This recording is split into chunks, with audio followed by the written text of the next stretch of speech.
নমস্কার, সকলে কেমন আছেন? দিনটা ছিল সোমবার, রাত তখন ৯টা বাজে।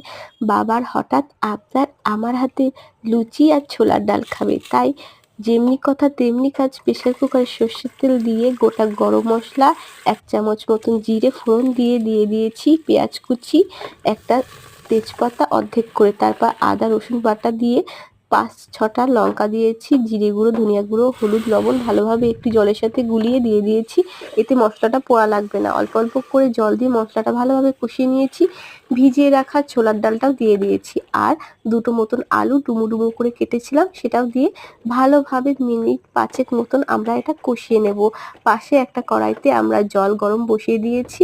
গরম জল দিলে ছোলার ডালের স্বাদটা অনেক সুন্দর হবে।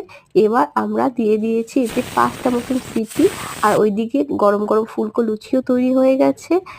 তো ভিডিওটা কেমন লাগলো অবশ্যই জানাবেন।